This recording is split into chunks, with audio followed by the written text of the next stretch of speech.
Bismillahirrahmanirrahim. Assalamualaikum warahmatullahi wabarakatuh. Perkenalkan kami dari kelompok 9 dengan saya Studi Febrian. Saya Ketua Aiman. Kami di sini sebagai kelompok 9 akan memaparkan materi mengenai hubungan teori dan belajar dengan sumber dan media pembelajaran. Video presentasi ini dibuat untuk memenuhi tugas akhir semester mata kuliah teknologi pembelajaran. Di mana setiap kelompok dibagikan untuk membuat video presentasi yang menampilkan materi dan membawakan materi masing-masing berdasarkan topik. Jadi tujuan dari presentasi kita adalah untuk menjelaskan bagaimana berbagai teori dalam media pembelajaran dan gambaran nyata dari pembelajaran ini. Masuk ke penjelasan materi pertama yang akan membahas materi mengenai behaviorisme dan kognitivisme. Yang pertama saya akan membahas teori behaviorisme. Teori behaviorisme ini memandang belajar sebagai fenomen perilaku yang muncul karena adanya stimulus, respon, dan reinforcement. Artinya siswa akan belajar ketika mereka diberikan rangsangan tertentu dan diberikan penguatan baik berupa reward maupun konsekuensi. Implikasi dalam pembelajarannya itu terhadap media dan sumber pembelajaran, yaitu media latihan berulang seperti flashcard, kuisis otomatis, dan real practice. Video pendek atau animasi sederhana yang memberikan contoh stimulus respon, aplikasi pembelajaran yang memberi poin reward setelah siswa menjawab dengan benar. Dengan kata lain, media yang digunakan harus membantu siswa mengulangi perilaku yang diharapkan sampai menjadi kebiasaan. Kemudian, teori kognitivisme. Teori ini berbeda dengan behaviorisme. Kognitivisme menekankan proses internal seperti perhatian, memori, pengolahan informasi, dan skema pengetahuan. Belajar terjadi ketika siswa mampu mengorganisasi dan mengumpulkan informasi dengan pengetahuan yang sudah dimiliki.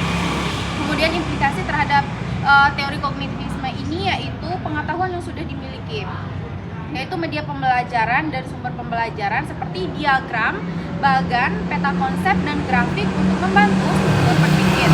Kemudian modul interaktif, skill learning, dan multimedia terstruktur.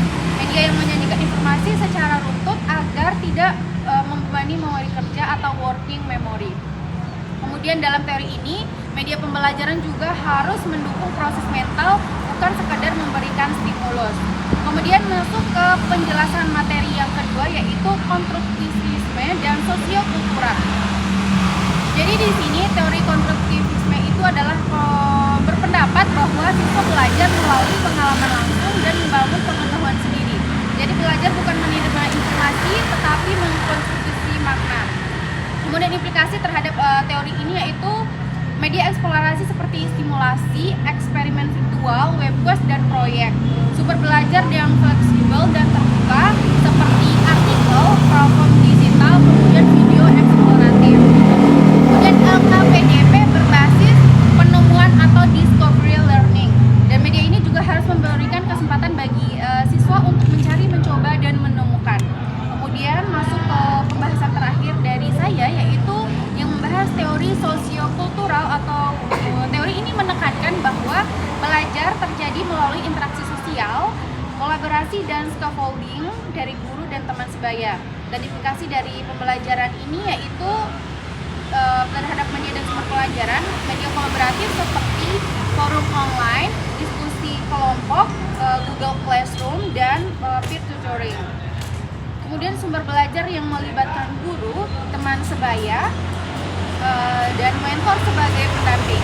Dan media ini yang mendukung komunikasi seperti WhatsApp group, Padlet, atau platform diskusi. Intinya media ini juga memungkinkan terjadinya kerjasama dan bimbingan dalam zona perkembangan proksimal siswa. Sekian dari pemaparan materi dari saya. Assalamualaikum warahmatullahi wabarakatuh. Baik, selanjutnya saya akan menjelaskan materi tadi yang saya memaparkan tentang media pembelajaran. Adapun contoh dan studi kasusnya itu ada tiga. Berarti yang pertama itu fisika, konsep abstrak, penggunaan simulasi, dan animasi kognitif dan multimedia. Yang kedua, bahasa atau PAI, ada usio dan gabungan media digital dan tradisional.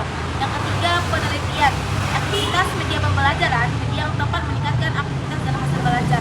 Jadi teman-teman, adapun masalah dan solusinya itu keterbatasan fasilitas infrastruktur. Adapun keterbatasan fasilitas infrastruktur itu menjadi salah satu satu hambatan utama dalam berbagai sektor seperti pendidikan, kesehatan, ekonomi, dan pemerintahan. Terus adapun kendala kompetensi guru yang rendah. Jadi adapun salah satu faktor utama yang menghambat kualitas pendidikan, kompetensi mencakup kemampuan pedagogik, profesional, sosial, dan kepribadian. Selanjutnya kendala akses tidak merata siswa. Akses yang tidak merata berarti tidak semua memiliki kesempatan, fasilitas, atau kondisi yang sama untuk mengikuti kegiatan belajar. Terus selanjutnya ada kendala beban kognitif media yang buruk. Jadi beban kognitif ini muncul ketika kemampuan otak siswa untuk memproses informasi jadi terlalu berat. Yang terakhir dan selanjutnya kendala kredibilitas sumber daring. Jadi sangat mudah diakses, tetapi tidak semuanya dapat dipercaya. Renggangnya kredibilitas beberapa sumber menyebabkan informasi yang diterima tidak akurat, menyehatkan atau bahkan hoax. Jadi adapun solusi dari media pembelajaran yang kita paparkan tadi, adapun solusinya itu yang pertama pelatihan guru dan pendampingan. Pelatihan guru dan pendampingan merupakan solusi strategis untuk meningkatkan kompetensi guru, kualitas pembelajaran, serta profesionalisme dalam menjelaskan tugas. Yang kedua, perpaduan media tradisional dan digital. Menggabungkan media tradisional atau papan tulis, buku, poster, objek nyata dengan media video presentasi aktivitas, aplikasi belajar merupakan solusi efektif yang meningkatkan kualitas pembelajaran. Yang ketiga yaitu merancang media pembelajaran yang sederhana dan relevan. Merancang media pembelajaran yang sederhana dan relevan adalah strategi penting untuk meningkatkan efektivitas pembelajaran. Yang keempat, evaluasi dan revisi media pembelajaran. Jadi revisi media pembelajaran ini adalah langkah penting untuk memastikan media yang digunakan efektif, relevan, dan mudah dipahami siswa. Yang terakhir, memastikan akses merata bagi siswa. Jadi akses merata ini bagi semua siswa tanpa memandang kondisi ekonomi, lokasi, dan latar belakang sosial, memiliki kesempatan yang sama untuk mengikuti pembelajaran secara optimal. Segitu saja presentasi yang saya paparkan. Terima kasih. Assalamualaikum warahmatullahi wabarakatuh.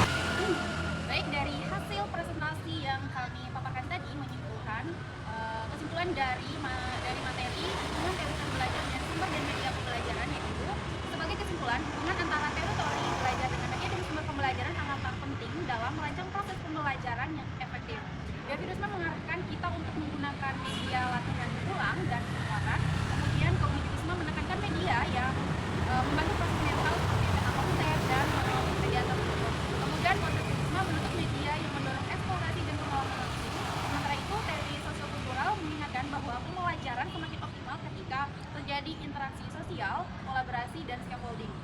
Dengan memahami karakteristik setiap teori belajar, pendidik dapat memilih dan merancang media serta simbol belajar yang tepat sehingga proses pembelajaran menjadi lebih berguna, efektif, dan sesuai kebutuhan peserta didik. Melalui pemilihan media yang selaras dengan teori, diharapkan pembelajaran mampu meningkatkan pemahaman, partisipan, dan hasil belajar siswa.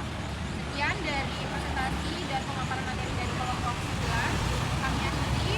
Wassalamualaikum warahmatullahi wabarakatuh.